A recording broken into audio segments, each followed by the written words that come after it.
Hello student, आप सभी का स्वागत है इलेक्ट्रिकल आई में। इलेक्ट्रिकल आई में आज लेकर आ गए हम लोग जो जीके होता है भारत का प्राचीन इतिहास से शुरू कर रहे हैं, जो यहाँ पे देखिए पीछे बैकग्राउंड में लगा हुआ है।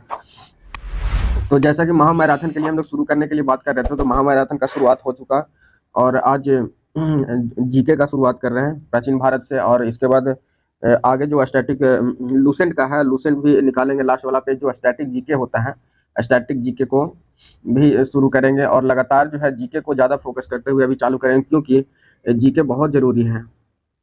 जनरल अवेयरनेस बहुत ज़रूरी है, जो कि स्टूडेंट को बहुत वीक होता है, तो उसको देखेंगे और उसको कंसीडर करके चलेंगे, जिससे उनका स्टैटिक जीके भी कंप्लीट हो जाए। और साथ में मैथ भी होता है, तो मैथ तो सेट होगा, सेट नॉन-टेक का होगा, तो उसमें हो जाएगा मैथ का तैयारी। तो जीके को अभी चालू करते हैं, उसके बाद लूसेंट होगा, उसके बाद करंट अफेयर डेली होगा। तो अभी तो लाइव करने के लिए बोल रहे थे, तो लाइव नहीं हो पा रहा है, क्योंकि अभी 50 सब्सक्राइबर भी पूरे नहीं हुए हैं। ऐसे नहीं कि 50 सब्सक्राइबर हो जाते, लेकिन 50 सब्सक्राइबर पूरे नहीं हुए हैं। आप सबसे निवेदन है कि अगर आप अपने ग्रुप में शेयर करेंगे तो जल्द ही हो जाएगा सब्सक्राइबर, 50 पूरा हो जाएगा, क्योंकि 50 के बाद ही से लाइव आने का ऑप्शन आता है। लाइव जा रहा है लेकिन आवाज़ नहीं आ रहा है, जैसा कि आप सब देखे थे कि लाइव जा रहे हैं, लेकिन उसमें आवाज़ जो होता है साउंड बहुत ख़राब जा रहा है, इसकी वजह से लाइव नहीं आ पा रहे हैं, तो रिकॉर्ड कर रहे हैं। तो शेयर कीजिएगा, दोस्तों से बोलिएगा शेयर कर दे, 50 सब्सक्राइबर पूरा कर दे, उसके बाद लाइव आएंगे। लाइव आने के बाद जो मज़ा आएगा पढ़ने में वो अलग ही होगा। तो हेलो हेलो पापा के परियों और माँ के लाडलो, पावर ग्रिड 28 महामैराथन में आपका स्वागत है। और इसका लोगो है जो अब की बार अंतिम प्रहार जो पावर ग्रिड का है, उसको पूरा करेंगे और कंप्लीट करेंगे। कोई भी अगर दिक्कत होगा, परेशानी होगा, तो संपर्क कर सकते हैं, संपर्क नंबर है, आप कांटेक्ट कीजिए। तो चलिए शुरू करते हैं, आज का जो है टॉपिक है उसको शुरू करते हैं और आगे बढ़ते हैं। देखिए यहाँ पे पहला लिखा गया है कि इतिहास का पिता कहा जाता है। इतिहास का पिता किसको कहा जाता है? तो हेरोडोटस को कहा जाता है। भारत का इतिहास का पिता है, सो हेरोडोटस को कहा जाता है। तो दूसरा है, पहिया का आविष्कार कब हुआ था? नवपाषाण काल में हुआ था। पहिए का आविष्कार जो हुआ था नवपाषाण काल में हुआ था। पहिए का आविष्कार नवपाषाण काल में हुआ था। आग का आविष्कार कब हुआ था? पूरा पाषाण काल में हुआ था। जो आग का आविष्कार हुआ था पूरा पाषाण काल में हुआ था। पहिया का निर्माण नवपाषाण काल में हुआ था, मतलब नया वाला, और पूरा मैंने पूर्व सबसे पूरा वाला पाषाण काल हुआ। पशु का प्रारंभ कब हुआ? मध्य पाषाण काल में हुआ। पशु का जो पालन का आरंभ हुआ वो मध्य पाषाण काल में शुरू हुआ है। भीमबेटका प्रसिद्ध है किसके? गुफा शैली चित्रों से हेतु। जो भीमबेटका किससे संबंधित है? तो गुफा शैली चित्रों हेतु है। उसके बाद भीमबेटका रायसेन जिला मध्य प्रदेश में है। भीमबेटका जो गुफा है वो गुफा शैली चित्रों हेतु है, लेकिन भीमबेटका कहाँ पाया जाता है? तो रायसेन जिला मध्य प्रदेश में पाया जाता है। आगे चलते हैं। विश्व का प्राचीन प्रथम अभिलेख कौन सा है? विश्व में सबसे प्राचीन जो है प्रथम अभिलेख कौन है? जो लिखा चीज से पहले बनता था, उसका अभिलेख किसका है? अशोक ने बहुत सारे अभिलेख बनवाए हैं, उसमें से सबसे प्राचीन कौन है? अशोक का नहीं, मतलब कि स्टार्टिंग में कौन किया था? अशोक का प्राचीन है, लेकिन अभी नहीं, आगे पढ़ना है। तो अभी विश्व का सबसे प्राचीन अभिलेख कौन सा है? तो बोगा जको अभिलेख, बोगा जाकोई अभिलेख है, जो एशिया माइनर में है। एशिया माइनर में है। बोगा जाकोई अभिलेख है जो एशिया माइनर में है। मानव ने सर्वप्रथम प्रयोग किया, तांबा का सर्वप्रथम प्रयोग किया। आगे चलते हैं। सबसे पहले पालतू बनाया गया, तो कुत्ता को बनाया गया, सबसे पहले पालतू कुत्ता को बनाया गया है।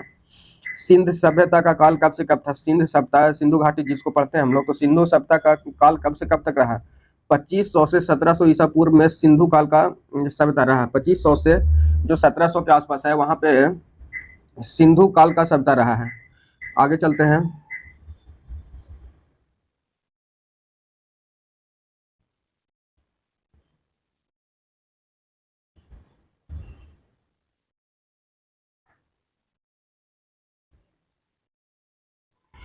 कह रहा है कि सिंधुवासी का मुख्य फसल कौन सा था? गेहूं, जौ और गेहूं था। सिंधु वासियों का सबसे मुख्य फसल कौन था? तो गेहूं था। सिंधु सभ्यता का पूर्वास्थल क्या है? सिंधु सभ्यता का पूर्वास्थल क्या है? था आलमगीरपुर, मेरठ उत्तर प्रदेश है। जो है सिंधु सभ्यता का पूर्वास्थल कौन सा है? तो आलमगिरी है, जो मेरठ उत्तर प्रदेश में है। सिंधु सभ्यता का पश्चिम पूर्वास्थल कौन सा है? पश्चिम में कौन सा है? तो बलूचिस्तान है, जो पाकिस्तान में पड़ता है।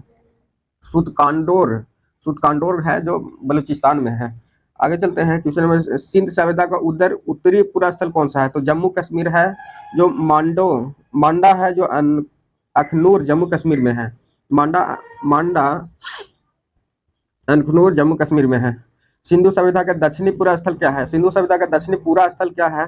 तो दाइमाबाद अहमदाबाद महाराष्ट्र में है। अहमदनगर महाराष्ट्र में है सिंधु सभ्यता स्थल का दक्षिणी पूरा स्थल। दक्षिणी पूरा स्थल कहाँ है? दमाबाद अहमदानगर महाराष्ट्र में है। सिंध सभ्यता थी क्या थी? तो नगरीय सभ्यता थी। नगरीय सभ्यता करने मतलब शहरीय व्यवस्था थी इसमें जो थी। सिंधु सभ्यता का विस्तार था तो त्रिभुजाकार था। सिंधु सभ्यता का विस्तार किस तरह के था? तो ये त्रिभुजाकार था। आगे चलते हैं। त्रिभुजाकार था। सिंधु सभ्यता का प्रमुख बंदरगाह कौन सा है? सिंधु सभ्यता का मुख्य बंदरगाह जो है लोथल है। लोथल है जो सिंधु सभ्यता का बंदरगाह है। सिंधु सभ्यता का बृहद स्थल कौन सा है? मोहनजोदाड़ो है। सिंधु सभ्यता का बृहद स्थल कौन सा है? मोहनजोदाड़ो है। भारत में हड़प्पा का बृहद स्थल क्या सा? राखीगढ़ी। भारत में हड़प्पा का बृहद स्थल बुजुर्ग जो होता है बृहद स्थल कौन सा? राखीगढ़ी है। सिंधु सभ्यता का सबसे बड़ी इमारत कौन सा है? तो मोहनजोदाड़ो है जो खोज हुआ था 1922 में प्राप्त अनागार से। मोहनजोदाड़ो से प्राप्त अनागार, जो मोहनजोदाड़ो में अनागार प्राप्त हुआ उससे मतलब ये पता चलता है सिंधु सभ्यता सबसे बड़ी इमारत थी। मोहनजोदाड़ो को खोज रखाल दास बनर्जी बनाए थे। मोहनजोदाड़ो का खोज जो किए थे रखाल दास बनर्जी किए थे। मोहनजोदाड़ो का अर्थ है मृतकों का टीला, मतलब मरे हुए व्यक्ति को टीला जो होता है उसको बोलते हैं क्या? मोहनजोदाड़ो। आगे बोलते हैं नर्तिका की कांस्य मूर्ति मिलती है। नर्तिका की कांस्य मूर्ति कहाँ मिलती है? तो मोहनजोदाड़ो में मिलते हैं। नर्तिका का कांस्य मूर्ति जो है मोहनजोदाड़ो में मिले थे। देखिए बताइए दोस्तों कि 2500 से कितना ईसा पूर्व तक चला था मोहनजोदाड़ो? यहाँ पढ़े थे ना, 2500 ईसा पूर्व के आसपास जब ये काम हुआ था तो सोचिए कितना विकसित होंगे, कितना उस टाइम विकसित है। यहाँ पे है नृतकों का कांस्य मूर्ति मोहनजोदाड़ो में मिलता है। मोहनजोदाड़ो स्थित है पाकिस्तान में। मोहनजोदाड़ो स्थित है पाकिस्तान में। मोहनजोदाड़ो स्थित है। मोहनजोदाड़ो कहाँ? पाकिस्तान में स्थित है। मोहनजोदाड़ो से प्राप्त स्मारक बृहद स्नानगार है। मोहनजोदाड़ो से प्राप्त स्मारक जो प्राप्त हुआ है बृहद स्नानगार होता था। सिंधुवासी पूजा करते थे किसका? पशुपति का पूजा करते थे। सिंधुवादी जो थे वो पशुपति का पूजा करते थे। हड़प्पा सिंध सभ्यता के बारे में सबसे पहले जानकारी दी थी। हड़प्पा के बारे में सबसे कौन जानकारी दी? चार्ल्स मैसन ने 1826 में दिया था। चार्ल्स मैसन ने 1826 में हड़प्पा सभ्यता के बारे में बताया था। तो आगे चलते हैं। हड़प्पा स्थित है रावी नदी के तट पर है। रावी नदी के तट पर कौन सा है?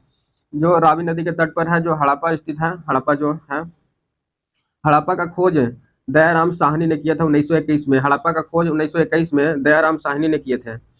हड़प्पा की सभ्यता थी कांस्य युग, मतलब कांस्य पित्तल का जो कहते हैं मिला करके बनता है। हड़प्पा की सभ्यता कौन सी थी? कांस्य थी। हड़प्पा कौन सी सभ्यता थी? कांस्य सभ्यता थी।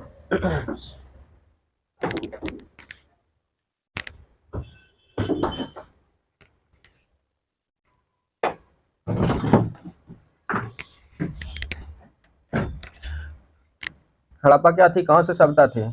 आगे चलते हैं।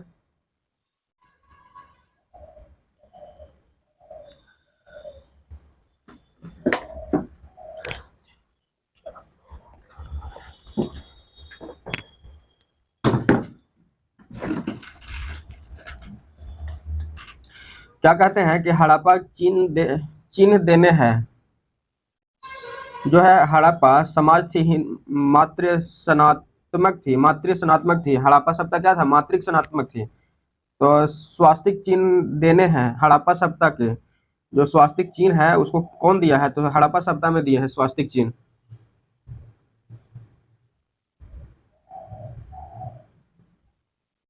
स्वास्तिक चिन्ह हड़प्पा सभ्यता ने दी है। R37 कब्रिस्तान मिला है हड़प्पा में। R37 जो है कब्रिस्तान है वो हड़प्पा में मिला है। हड़प्पा के लोग अनभिज्ञ थे लोहे से। हड़प्पा के लोग मतलब लोहा का खोज नहीं हुआ था। मिट्टी के बर्तन पर प्रयुक्त रंग लाल रंग होते थे। मिट्टी के बर्तन का प्रयुक्त रंग लाल होता है, मतलब लाल होते थे, मतलब पका करके उसको यूज करते थे। मिस्र के राजा कहलाते थे फराओ। मिस्र के राजा कहलाते थे फराओ। चावल के साक्ष्य कहाँ मिले हैं? लोथल एवं रंगपुर, रंगपुर में से। चावल के साक्ष्य कहाँ मिले हैं? लोथल और रंगपुर से मिले हैं। जूते हुए खेत के साक्ष्य कहाँ मिले हैं? कालीबंगा से मिले हैं, कालीबंगा। कालीबंगा का अर्थ क्या है? काले रंग की चूड़ियां। कालीबंगा का मतलब काले रंग की चूड़ियां से है। मेसोपोटामिया आधुनिक नाम। इराक का अर्थ क्या है? दो नदियों के बीच की भूमि। दो नदियों के बीच की भूमि है मेसोपोटामिया। दो नदियों के बीच की भूमि है। आगे चलते हैं। ये खत्म हो गया, अगला लाइन में देखते हैं।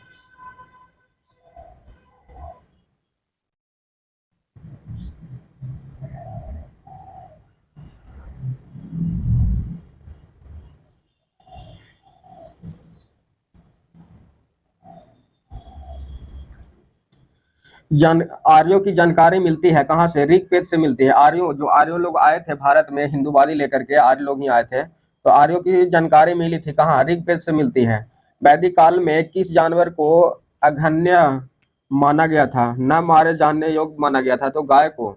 गाय को जो है प्राचीन भारत से ही अघन्य माना गया, मतलब पूजनीय माना गया था। ऋग्वेद काल में आजीवन अवैवाहिक रहने वाले महिलाओं को कहा जाता था, तो अमाजू कहा जाता था। ऋग्वेद में, ऋग्वैदिक काल में आजीवन अविवाहित रहने वाले महिलाओं को क्या कहा जाता था? तो अमाजू कहा जाता था। आर्य भारत आए 1500 ईसा पूर्व से पहले। 1500 ईसा पूर्व से पहले आर्य लोग आए थे। 1500 ईसा पूर्व से पहले आए थे।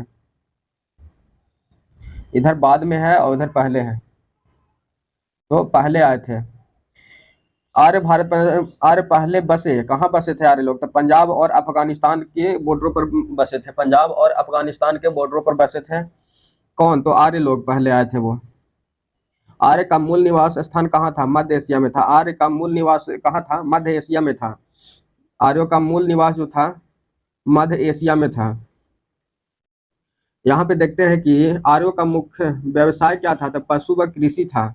आर्यों का मुख्य व्यवसाय जो था पशु और कृषि था। आर्यों की भाषा पेय पदार्थ थी, संस्कृति सोमरस थी। पेय पदार्थ जो थी, भाषा संस्कृत और पदार्थ जो थी वो सोमरस थी। आर्यों का प्रिय पशु देवता थे कौन? घोड़ा और इंद्र थे। आर्यों का जो भगवान जो थे इंद्र थे और उसका पशु था घोड़ा था। आर्यों का आर्यों का समाज था पितृ प्रधान था। पितृ प्रधान मतलब आर्य जो थे पितृ प्रधान थे। और वहां पर हम वहाँ सिंधु सभ्यता में पढ़े कि सिंधु में मातृत्व था, और यहाँ पे क्या है? पितृ प्रधान है। वहाँ मातृत्व प्रधान था कौन समय? जो सिंधु सभ्यता पढ़ रहे थे उसमें मातृत्व मतलब प्रधान थे। वेदों का वेदांगों की संख्या कितना था? 4 से 6 थे। वेदों का वेदांगों की संख्या कितना थे? तो 4 से 6 थे। सबसे प्राचीन वेद कौन सा है? ऋग्वेद। सूक्त 1028 वो थे। सबसे प्राचीन वेद है जो ऋग्वेद है। आगे चलते हैं। ऋग्वेद के संकलनकर्ता कृष्ण द्वापर वेद व्यास थे। ऋग्वेद के जो संकलनात्मक करते थे वो कौन किए थे? कृष्ण द्वैपाल वेद व्यास ने किए थे ऋग्वेद का। वेद व्यास जो महाभारत में शिक्षा दिया था। आगे चलते हैं। ऋग ऋचाओं को पढ़ने वाले ऋषि क्या कहते थे? होत्री कहलाते थे। जो ऋग वेद को पढ़ने वाले जो ऋषि थे उनको क्या बोलते थे?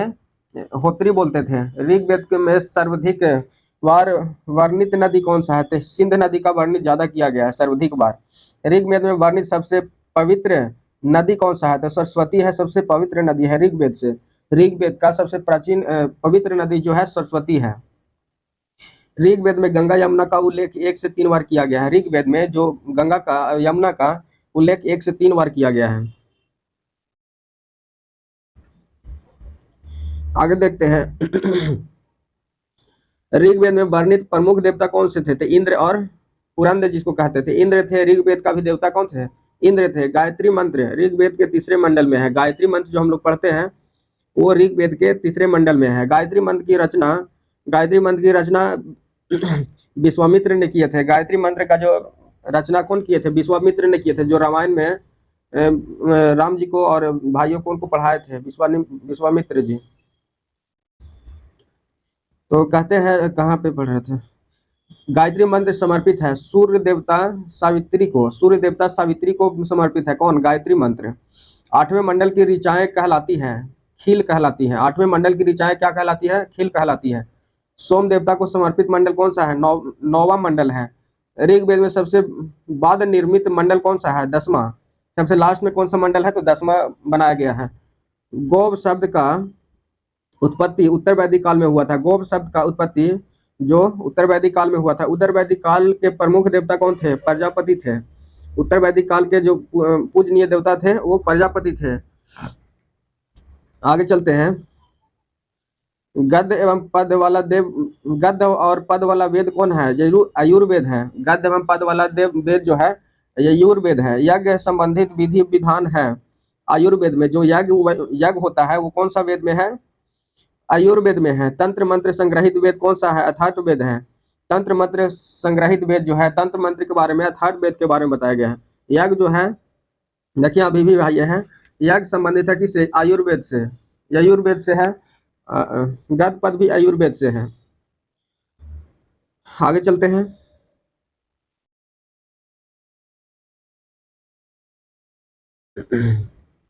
तो देखिएगा सामवेद आयुर्वेद के मंत्रों का उच्चारण करने वाले ऋषि कहलाते थे। तो उद्गाता और अध्यवार्य कहलाते थे। सामवेद और आयुर्वेद के जो उच्चारण करने वाले मिलते थे उसको क्या बोलते थे? अध्यगात और अधर बोलाते थे।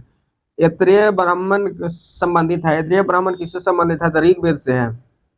ऐत्रेय किससे है? तो ऋग्वेद से है। पंचवीस ब्राह्मण संबंधित है। पंचवीस ब्राह्मण किससे संबंधित है? तो सामवेद से है। गोपथ ब्राह्मण संबंधित किससे है? अथर्ववेद से है। गौपथ जो है अथर्ववेद से है। शतपथ ब्राह्मण संबंधित है आयुर्वेद से है। शतपथ जो ब्राह्मण है किससे है? आयुर्वेद से है। पुराणों कुल संख्या 18 का अध्ययन करने वाले प्रथम मुसलमान कौन थे? अल-बिरूनी थे। पुराण जिसको बोलते हैं, कुल संख्या कितना? 18 थी। का अध्ययन करने वाले प्रथम मुसलमान कौन थे? अल-बिरूनी थे। अल-बिरूनी पुराणों के संकलन करता लोमहर्ष या उपस्वर्ग थे। सबसे प्राचीन पुराण कौन सा है? तो मत्स्य पुराण सबसे पुराना है। सबसे पुराना प्राचीन कौन है? तो मत्स्य पुराण है। मौर्य वंश का जानकार कहाँ से मिलता है? विष्णु पुराण से मिलता है। मौर्य वंश का जो मिलता है साक्ष्य विष्णु पुराण से मिलता है। यहाँ पे लिखा है सातवाहिनी वंश का जानकारी कहाँ से मिलता है? मत्स्य पुराण से मिलता है। सातवाहिनी जो है उसका कहाँ से मिलता है? मत्स्य पुराण से मिलता है। गुप्त वंश का जानकारी कहाँ से मिलता है? वायु पुराण से मिलता है। गुप्त वंश का जो मिलता है वो वायु पुराण से मिलता है। उपनिषद विषय वस्तु दर्शन का है। उपनिषद विषय वस्तु दर्शन का है। और दर्शन का सर्वाधिक प्राचीन क्या है? संख्या दर्शन का सर्वाधिक प्राचीन है जो दर्शन संख्या है। न्याय संख्या दर्शन के प्रवर्तक गौमत और कपिल कहलाते हैं। न्याय संख्या दर्शन का प्रवर्तक गौमत और कपिल कहलाते हैं। यहाँ पे योग मीमांस दर्शन के प्रवर्तक किसको कहते हैं? पतंजलि जैमिनी को कहते हैं। ब्राह्मण ग्रंथ संबंधित है कर्मकांड से है। ब्राह्मण ग्रंथ जो है संबंधित है किससे? कर्मकांड से है। उपनिषद की संख्या कितना है? 108 है। प्रणिक 13 थे। आगे चलते हैं अगले लाइन में।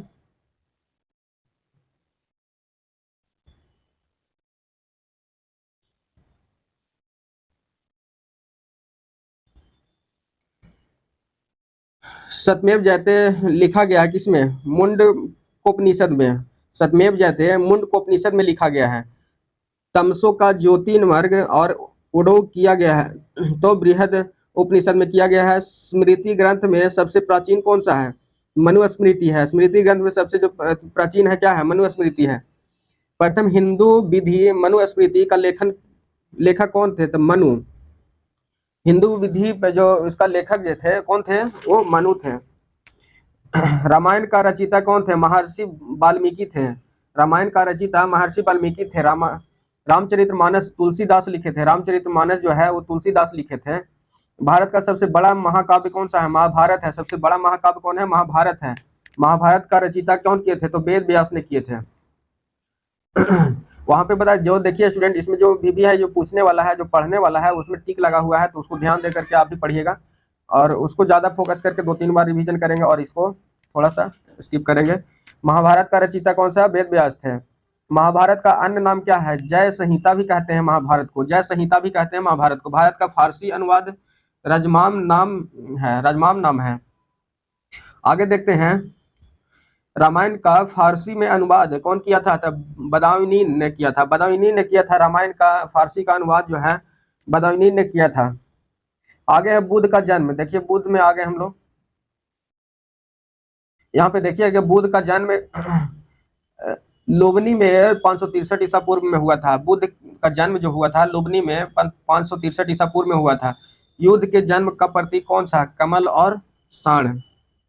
बुद्ध का जन्म का प्रतीक क्या है? तो कमल और साण। तो ध्यान दीजिएगा दोस्तों, ये स्टूडेंट जो है जो पूछने वाला है, बुद्ध के जन्म का प्रतीक क्या है? तो कमल और सांड है।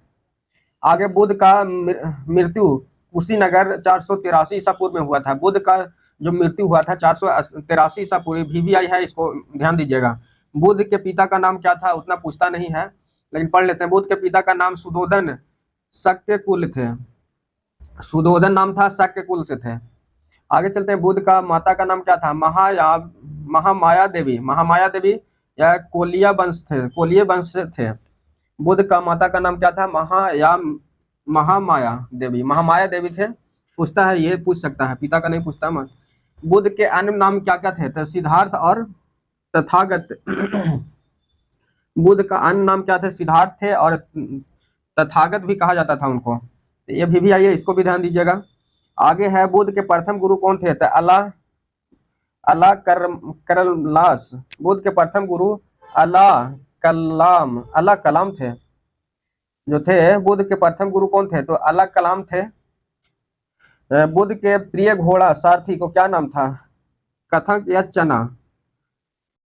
सारथी क्या नाम था? कथक या चना। ये पूछता है, ये भी आई है। आगे देखते हैं, बुद्ध के गृह त्याग को, घटना को क्या कहते हैं? महाविनिष्क्रम कहते हैं, महाविनिष्क्रम कहते हैं। बुद्ध का जो घर का त्याग को क्या कहते हैं? महाविनिष्क्रम कहते हैं। बुद्ध के गृह त्याग का प्रतीक क्या था? तो घोड़ा। बुद्ध के गृह त्याग का प्रतीक क्या है? घोड़ा। प्रतीक क्या है? घोड़ा। एक और क्या था? सांड जो है जन्म का प्रतीक है, कमल और सांड थे, लेकिन घर से निकलने का प्रतीक घोड़ा था। यहाँ पे देखिए 3 जानवर का यूज हुआ है, कमल का जन्म के लिए, सांड का भी जन्म के लिए, लेकिन जो गृह त्याग के लिए वो घोड़ा का हुआ था। बुद्ध का प्रथम प्रवचन कहलाया धर्म चक्र परिवर्तन कहलाया। बुद्ध का जो प्रथम जो प्रचलन कहलाया, प्रवचन कहलाया, क्या कहलाया? धर्म चक्रण कहलाया। ये VVI है। बुद्ध को ज्ञान की प्राप्ति हुई थी कहाँ? बोध गया में चितरंजन नदी के तट पर पीपल के वृक्ष के नीचे हुआ था, जो कि यहाँ पे हम खुद बोध गया में रहते हैं और वहाँ कितने बार जा चुके हैं। तो आप सबको आना होगा तो आइएगा, किसी को दिक्कत होगा तो हम यहाँ पे अवेलेबल हैं। बुद्ध के प्रथम उपदेश दिए कहाँ? सारनाथ में दिए। बुद्ध जो उपदेश दिए सर्वप्रथम कहाँ दिए हैं? तो सारनाथ में दिए हैं। बुद्ध का प्रथम उपदेश दिया गया किसमें? सारनाथ में दिया गया है। बुद्ध के उपदेश दिए थे कहाँ? पहली भाषा क्या था? तो पाली था। बुद्ध ने उपदेश दिया था पाली भाषा में दिया था पहले बार, और जो उपदेश कहाँ दिए? सारनाथ में दिए, अपने दोस्त को ही दिए थे, जो उनके साथ ज्ञान की प्राप्ति में साथ चल रहे थे। पाली भाषा था, सारनाथ में थी। ये VVI है एकदम, इसको ध्यान दीजिएगा। तो बुद्ध में सर्वाधिक उपदेश दिया कहाँ? श्रावस्ती में दिए। सबसे ज्यादा उपदेश कहाँ दिए? श्रावस्ती में दिए थे। ध्यान दीजिएगा, VVI है। बौद्ध ग्रंथ में सबसे प्राचीन ग्रंथ कौन है? त्रिपिटक है। ये सब पूछने वाले क्वेश्चन है। बौद्ध धर्म के प्रथम जो प्राचीन ग्रंथ है उसको क्या बोलते हैं? तो त्रिपिटक बोलते हैं, त्रिपिटक बोलते हैं। ये सब VVI क्वेश्चन है, इस पर ध्यान दीजिएगा। देखिएगा आगे बोल रहा है, बौद्ध धर्म के त्रिरत्न कौन थे? तो बुद्ध, धम्म और संघ। 3 गो त्रिरत्न है, बौद्ध, धर्म और संघ, 3 थोड़े त्रिरत्न है। VVI है, इसको पूछता है इस तरह से। बौद्ध धर्म ग्रहण करने वाले प्रथम महिला कौन थे? गौतमी थे। बौद्ध धर्म को ग्रहण करने वाला सबसे पहले कौन थे? तो गौतमी थे। VVI है, ये पूछता है। वृद्ध चरित्र की रचना कौन किए थे? अश्वघोष ने किया था। वृद्ध चरित्र की रचना कौन किए थे? अश्वघोष ने किया था। प्रथम बौद्ध संगीति कब हुआ था? प्रथम बौद्ध संगीति 483 ईसा पूर्व हुआ था। जो बौद्ध संगीति पहला बार हुआ था 483 ईसा पूर्व में हुआ था, अजात शत्रु के शासन काल में, राजगिरी में, जो कि बिहार में है। राजगिरी में हुआ था प्रथम जो बौद्ध संगीति हुआ था। और देखिए बौद्ध संगीति बार बार पूछते रहता है, तो बौद्ध संगीति को ध्यान दीजिएगा। यहाँ पे थोड़ा सा अंडरलाइन कर दे रहे हैं जो बौद्ध संगीति है। जो द्वितीय बौद्ध संगीति 483 ईसा पूर्व हुआ था, जो कि काला शोक के शासनकाल में वैशाली में हुआ था, और प्रथम जो हुआ था 483 में हुआ था। प्रथम जो 483 ईसा पूर्व हुआ था, और द्वितीय जो हुआ था 383 ईसा पूर्व हुआ था। और प्रथम जो राजगीर में हुआ था, और दूसरा जो हुआ था वो वैशाली में हुआ था। तृतीय बौद्ध संगीति कहाँ हुआ था, तो ये अशोक के शासनकाल में पाटलिपुत्र पटना में हुआ था, मतलब बिहार में ही पड़ता है, पाटलिपुत्रा में किया गया था। तो बौद्ध संगीति तीसरा देख लिए पाटलिपुत्रा में है। चौथा बौद्ध संगीति कहाँ हुआ था, चौथा बौद्ध संगीति हुआ था कनिष्क के समय कुंडल वंश कश्मीर में हुआ था, चौथा बौद्ध संगीति हुआ था। तो देखिए यहाँ पे बहुत ही भी दिया गया है एक ही जगह पे, इसको पूछता ही है। एक बार और रिवीजन करवा दे रहे हैं। प्रथम बौद्ध संगीति 483 ईसा पूर्व में हुआ था, जो आजाद शत्रु के शासन काल में हुआ था और राजगीर में हुआ था।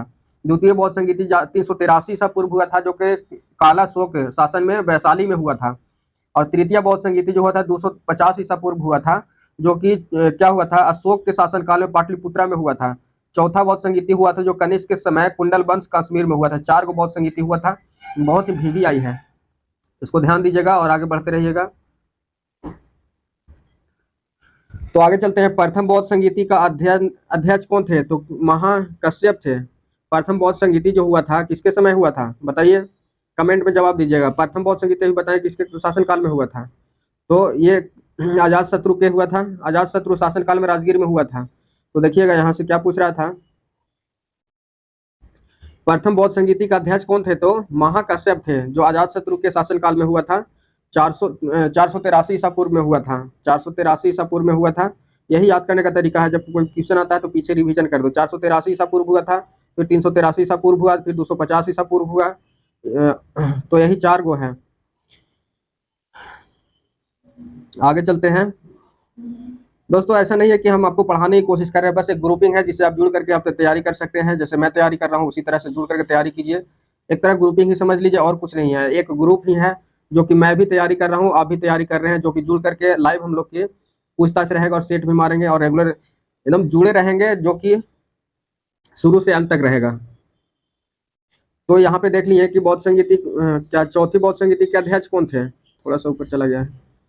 देखिए जो प्रथम बौद्ध संगीति कौन थे, महाकश्यप थे। द्वितीय संगीति का अध्यक्ष कौन थे, सवाकामी थे, सवाकामी थे। द्वितीय जो बौद्ध संगीति थे उनका जो कौन थे, सवाकामी थे। तृतीय बौद्ध संगीति के अध्यक्ष कौन थे, मोगलीपुत्र तीस थे तृतीय में। चतुर्थ बौद्ध संगीति का अध्यक्ष कौन थे, वसुमित्र थे। चौथे बौद्ध संगीति के अध्यक्ष कौन थे, वसुमित्र थे। वसु के पूर्व जन्म पर आधारित कथा कौन सा है, जातक। बुद्ध के पूर्व जन्म पर आधारित कथा है जातक। जातक जो है बुद्ध के पूर्व जन्म के बारे में बताया गया कथा है। बुद्ध का पवित्र ग्रंथ क्या है, जातक है। बुद्ध के ग्रंथ भी जो है वो जातक ही है। बौद्ध धर्म का पूजा स्थल क्या है, चतैश्य मंडल थे। बौद्ध मंडल का पूजा स्थल को क्या कहते हैं, चतैश्य मंडप कहते हैं। एशिया का ज्योतिपुंज कहा जाता है बुद्ध को। एशिया का ज्योतिपुंज जो जिसको कहा जाता है वो बुद्ध को कहा जाता है। जैन धर्म संस्थापक एवं प्रथम तीर्थकार थे ऋषि भदेव, उनके अन्य नाम आदिनाथ था। तो जैन धर्म आ गया, जैन धर्म को आगे, जैन धर्म के वास्तविक संस्थापक महावीर थे। तो जैन धर्म आगे पढ़ेंगे, आज इतना ही रहने देते हैं। आगे अब हम चालू करेंगे, आगे चालू करते हैं, वो है जो उसमें जीके, जो लूसेंट का जीके आता है।